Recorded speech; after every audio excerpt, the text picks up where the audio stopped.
धर्मों के मूल कारण है। जितने भी धर्म हैं सबके मूल कारण परमेश्वर ही हैं, भगवान ही हैं। चाहे जिस नाम से पुकारा जाए, सबके मूल कारण भगवान हैं। वही प्रभु चराचर जगत के कल्याण के लिए धर्म रूप से अवतरित हुए। जो सनातन धर्म है वो वेद स्वरूप है। जो वेद है वो भगवान है। इसलिए भगवान श्री हरि ही सनातन धर्म है। जो भगवान श्री हरि के तत्व को जानने वाला महात्मा है वो सनातन धर्म है। जो स्मृतियां हैं वो सनातन धर्म है। धर्म पूर्वक जब कर्म किया जाता है तो कभी आत्मग्लानि नहीं होती, सदैव आनंद प्राप्त होता है। और जब धर्म से विमुख आचरण किया जाता है तो आत्मग्लानि होती है। हमारे सनातन धर्म के 30 लक्षण हैं। ये देवर्षि नारद जी कह रहे हैं सनातन धर्म क्या है? वेद। वेद क्या है? भगवान का साक्षात स्वरूप श्री हरि ही वेद रूप से हैं। तो सनातन धर्म वेद, सनातन धर्म श्री हरि और सनातन धर्म साक्षात भगवान का स्वरूप है। और ये 30 लक्षण हैं सनातन धर्म के। ये जो सनातन धर्मावलंबी जन हैं ध्यान दें, हमारे सनातन धर्म के 30 लक्षण हैं। ये सबसे पहला है सत्य। ये जो झूठ बोलते हैं अपने को सनातन धर्मावलंबी कहते हैं, ये धर्म का उल्लंघन कर रहे हैं। और अब 100 में कम संख्या होगी, 1000 में कोई एक हो जो इस बात पर विचार करता हो कि मैं झूठ ना बोलूं। 1000 में 100 तो नहीं पढ़ पाएगा। 100 में 99 बोले तो नहीं चलेगा। 1000 में एक कोई होगा जो ये विचारवान हो कि मैं सत्य बोलूं, झूठ ना बोलूं। हम लोग बड़े गर्व से कहते हैं हम सनातन धर्मावलंबी हैं। तो सनातन धर्म का पहला लक्षण है सत्य। और सत्य क्या है? भगवान। सब कोई जानता है मरने के बाद जब शव यात्रा होती तो सब बोलते हैं राम नाम सत्य है। जैसे अपने ब्रज में बोला जाता है कृष्ण नाम सत्य है, गोपाल नाम सत्य है, गोविंद नाम सत्य है। अगर भगवान का नाम जप नहीं करते तो किस बात के सनातन धर्मावलंबी? सत्य नहीं बोलते तो किस बात के सनातन धर्मावलंबी? रघुकुल रीति सदा चली आई, प्राण जाए पर वचन न जाए। एक बार कह दिया तो प्राण चले जाए पर अपने वचन नहीं झूठे होने देते थे। और यहां सुबह वचन देते हैं, शाम के भूल जाते हैं। सुबह कसम खाते हैं, शाम के तोड़ दे। और हमें गर्व से कहते हैं हम सनातन धर्मावलंबी हैं। हमारे सनातन धर्म के 30 लक्षण हैं। अगर ये लक्षण नहीं हैं तो आप कैसे कह सकते हो? पहला ही लक्षण है सत्य। सत्य है भगवान नारायण हरि राम कृष्ण। सत्य नारायण सच्चिदानंद रूपाय विश्वोत्पत्त्यादि हेतवे तापत्रय विनाशाय श्री कृष्णाय वयम नमः। जब भगवान कंस कारागार में प्रकट हो रहे हैं तो समस्त देवता करके जब स्तुति करते हैं तो पहला श्लोक है सत्यव्रतम त्रिसत्यम। त्रिकाल में जो सत्य है वो भगवान सत्य। नाम जप नहीं करते, सत्य नहीं बोलते, सत्य मार्ग पर नहीं चलते, किस बात के सनातन धर्मावलंबी? सत्य को समझो। दूसरा दया। ये हमारे सनातन धर्म के 30 लक्षण हैं। दया, सब पर दया। दया करने की सामर्थ्य उसी के हृदय में आएगी। जो दया का उल्टा क्या है? याद। जिसे याद है कि मैं कौन हूं, मेरा कर्तव्य क्या है। मैं सनातन धर्मावलंबी हूं, मेरा कर्तव्य है सब पर दया करना और सदैव भगवान की याद में रहना और सत्य बोलना, सत्य आचरण करना। दो ये हुए। तीसरा है तपस्या, सनातन धर्म का लक्षण। तपस्या किसे कहते हैं? जो अपने धर्म में चलने पर कष्ट प्राप्त होता है, उसे आनंद पूर्वक सहा जाए, उसे तपस्या कहते हैं। जो भी अपने धर्म पर चलने पे कष्ट मिले, काम आदि जलाते हैं, क्रोध आदि जलाते, बहुत प्रकार के ताप हैं। जैसे अब प्रातःकालीन बेला पर उठ करके स्नान करके अपनी दिनचर्या पे आना बड़ा कठिन है। 8 बजे तक खूब सोना, तो कहां वो 8 बजे तक सोना और कहां 2 बजे रात्रि के जग करके अपनी दिनचर्या करना। तो अपने धर्म के पालन में जो हमें कष्ट मिलता है उसे तपस्या कहते हैं। हमारे सनातन धर्म का पवित्रता, शरीर की बाहरी पवित्रता और हृदय की आंतरिक पवित्रता, ये सनातन धर्म है। खड़े खड़े लघु शंका करते हैं, पूरे कपड़े में छिट्टी पड़ती है, अपवित्र। शौचालय की सीट पर बैठकर लघु शंका करते हैं, उठे चल दिए, अपवित्र। शौच हुए, वैसे हाथ धो लिया चल दिए। नहीं, बाहरी और भीतरी दोनों पवित्रता होनी चाहिए। लघु शंका ऐसे स्थान पर करो जहां लौट कर तुम्हारे ऊपर छिट्टी ना पड़े। हाथ धोइए, पैर धोइए, आचमन कीजिए। शौच उतने ही कपड़ा पहनकर होइए जितने प्रक्षालन धो सको। और साबुन मात्र से पवित्रता नहीं मानी जाती। साबुन से एक बार हाथ धो लो तो एक बार रज से जरूर हाथ धो। थोड़ी रज ले लो, मान लो आजकल बड़ी आधुनिकता है कि नालियां जाम हो जाएंगी, तो थोड़ी रज ले लो, और रज का स्पर्श ही पवित्र करता है। जल, मिट्टी, रज आदि से बाहरी पवित्रता, और छल कपट, गंदी बातें सोचना, गंदी बातों के संकल्प बनाना, ये सब अंदर की अपवित्रता है। इसका त्याग कर दें। छल कपट, गंदी बातों का चिंतन, गंदी बातों का संकल्प त्याग करने से आंतरिक पवित्रता होती है। और बाह्य और आंतरिक दोनों पवित्रता पूर्ण रूप से सुरक्षित रहेगी यदि धर्म का पहला लक्षण सत्य, सत्य है हरि, सत्य है हरि नाम, यदि नाम चल रहा है तो भीतर और बाहर दोनों से पवित्र रहोगे। सवायाभ्यंतर शुचि, वाय अभ्यंतर शुचि। जो नाम जापक है उस अंदर और बाहर दोनों से पवित्र रहता है। जब तक पवित्र नहीं रहोगे तब तक आप उच्च कोटि के विचार वाले नहीं बनोगे। पक्की बात समझना, जितना आप पवित्र रहोगे उतने ही आपको दैवी संपदा के विचार आएंगे, उतने ही दिव्य महापुरुष आपसे मिलने आएंगे अव्यक्त रूप से। अब आप समझो, ये बात हम कह रहे हैं, इसमें कितने % लोग बच रहे हैं। पवित्रता बहुत जरूरी है। पवित्रता, ये जो आज के लोग है ना, बोले मन पवित्र होना चाहिए।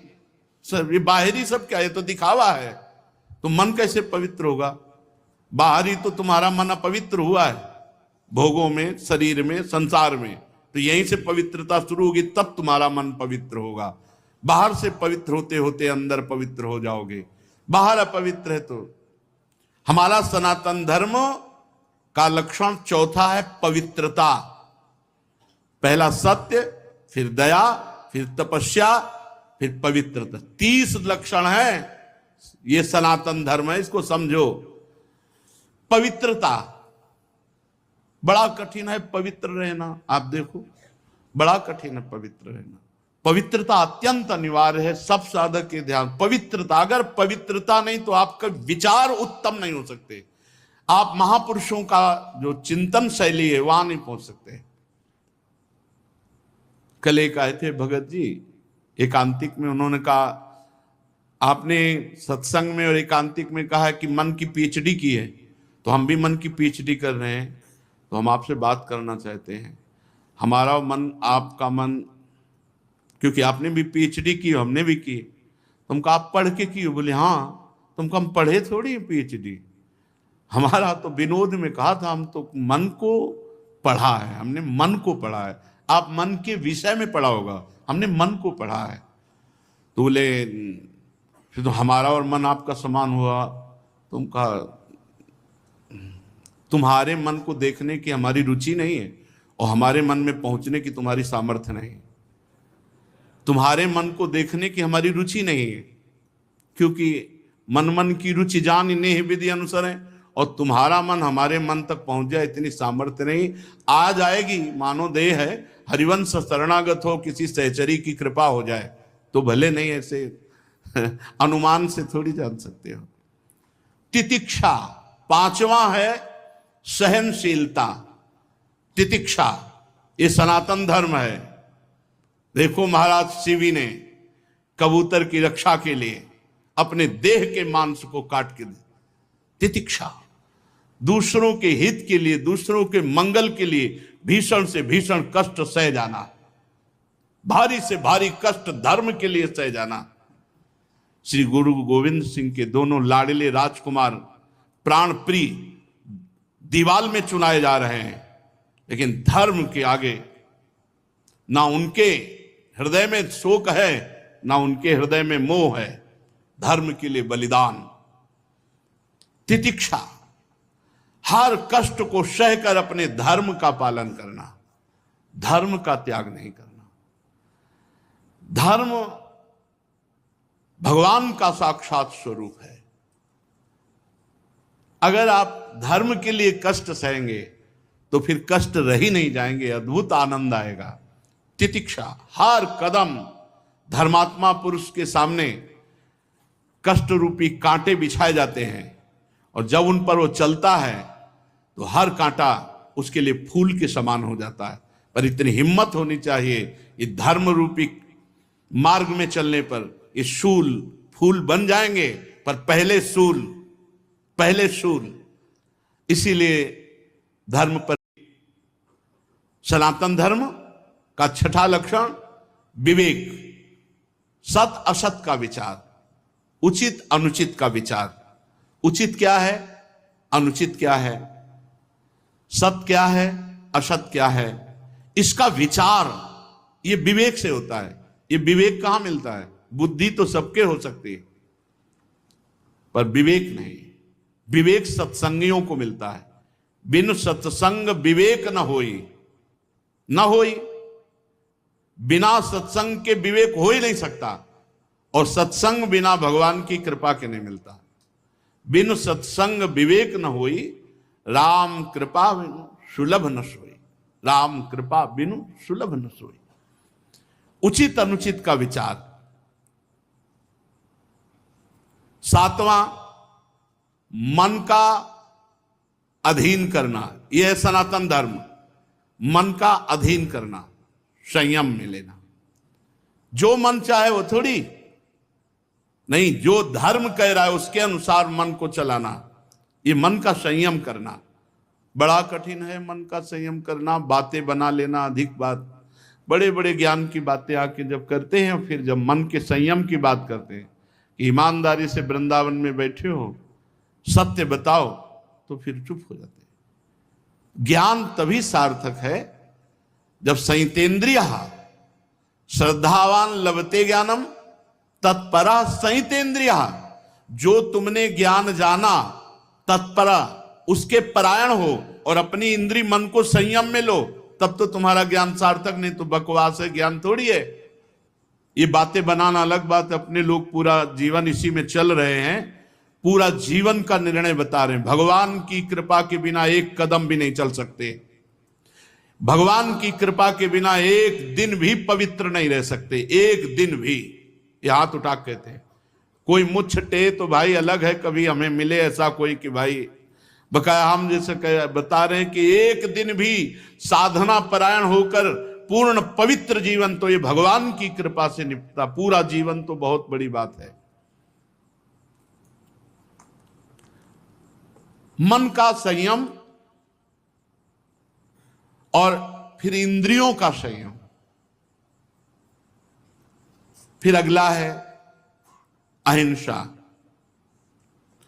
मन से, वचन से, शरीर से किसी की भी हिंसा ना करना, ये सनातन धर्म है, अहिंसा। वाणी से ऐसे कठोर शब्द मत बोलो, किसी का दिल दुख जाए। आपको बोला हो तो उसका स्वभाव है, आप सनातन धर्मावलंबी, आप ऐसा ना बोले।